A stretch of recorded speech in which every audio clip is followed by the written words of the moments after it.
Hi, welcome to Satya Eraganti's kitchen. అందరూ బాగున్నారండి? నేను చాలా బాగున్నాను. మీరు ఇంకా బాగుండాలని కోరుకుంటున్నాను. ఈరోజు రెసిపీ చాలా హెల్దీ రెసిపీ అండి. అల్లం మురబ్బా. ఇది చాలా పాతకాలం వంట, అలాగే చాలా టేస్టీగా కూడా ఉంటుందండి. ప్రిపేర్ చేసుకోవడం కూడా చాలా ఈజీ.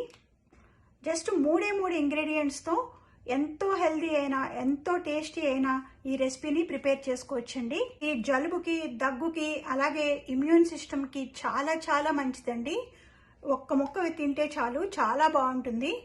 దీన్ని మీరు ఇలాగా డైరెక్ట్గా తినలేకపోతే కనుక టీలో మిక్స్ చేసుకుని తాగండి, చాలా బాగుంటుంది. అలాగే టీకి కూడా ఒక మంచి టేస్ట్ వస్తుందండి. ఇప్పుడు ఈ రెసిపీని ఎలా ప్రిపేర్ చేసుకోవాలో మీకు చూపిస్తాను.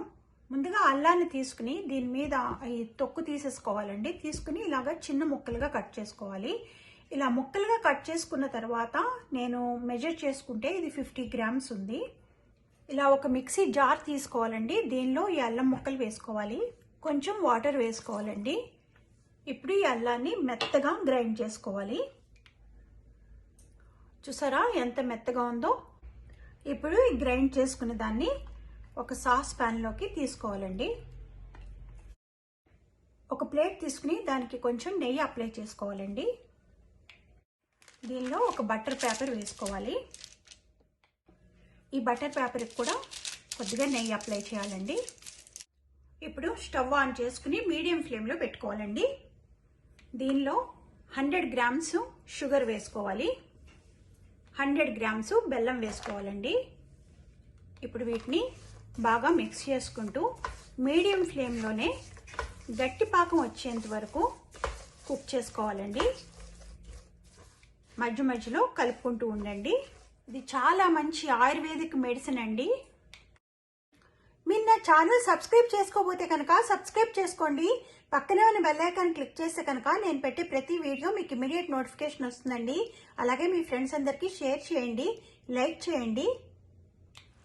ఇలా పాకం బబుల్స్ వస్తూ ఉన్నప్పుడు ఇంకా దగ్గరే ఉండి కొంచెం ఇలాగా కలుపుకుంటూనే ఉండాలండి, లేకపోతే అడుగు కంటుకుపోతుంది. పాకం ఇప్పుడు తిక్కుగా ఉందండి. చెక్ చేద్దాము గట్టి పాకానికి వచ్చిందో లేదో. కొంచెం ఇలా వాటర్ తీసుకుని దానిలో ఒక 2-3 డ్రాప్స్ వేసుకోవాలండి. వేసుకుని చూస్తే ఇది ఇంకా గట్టి పడలేదండి. సో ఇంకా కొంచెంసేపు ఉంచుకోవచ్చు పాకాన్ని. ఈ వీడియో చూసి మీరందరూ ప్రిపేర్ చేసుకోండి, తినండి. ఎలాగుందో నాకు మీ కామెంట్స్ పెట్టండి.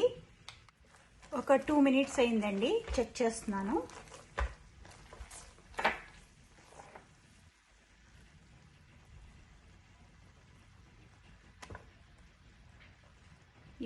ఇప్పుడు వచ్చేసింది. చూసారా?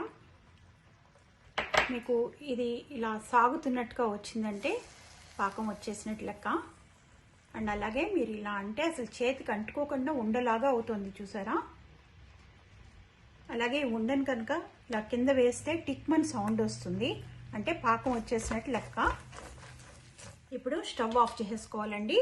ఆఫ్ చేసుకుని ఇందాక మనము రెడీ చేసి పెట్టుకున్నాం కదా ప్లేటు, దానిలోకి ఈ పాకాన్ని తీసేసుకోవాలి.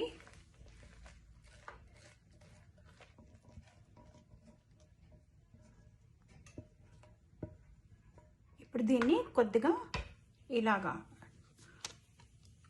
పల్చగా డిస్ట్రిబ్యూట్ చేసుకోవాలండి.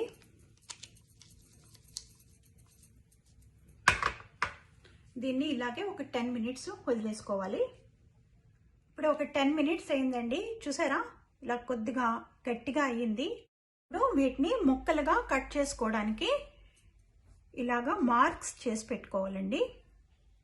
ఇలా మార్కింగ్ చేసుకుంటే తొందరగా కట్ అయిపోతాయి. ఇలా మార్క్ చేసి పెట్టుకున్న తర్వాత బాగా కూల్ చేసుకోవాలండి. ఇది మొత్తం రూమ్ టెంపరేచర్కి వచ్చేయాలి. ఇది ఇంకా ఇప్పుడు వేడిగా ఉంది యాక్చువల్గా. ఇప్పుడు ఇది బాగా చల్లారిపోయిందండి. దీన్ని ముక్కలుగా కట్ చేసుకోవాలి. చూసారా ఎలా వచ్చేసిందో అసలు పైకి ఇది అచ్చులాగా. ఇదిగోండి, ఎంతో హెల్తీ అలాగే చాలా టేస్టీ అయిన అల్లం మురబ్బా రెడీ అయిపోయింది. Thank you for watching. మళ్ళీ ఇంకొక వీడియోతో మిమ్మల్ని కలుస్తానండి.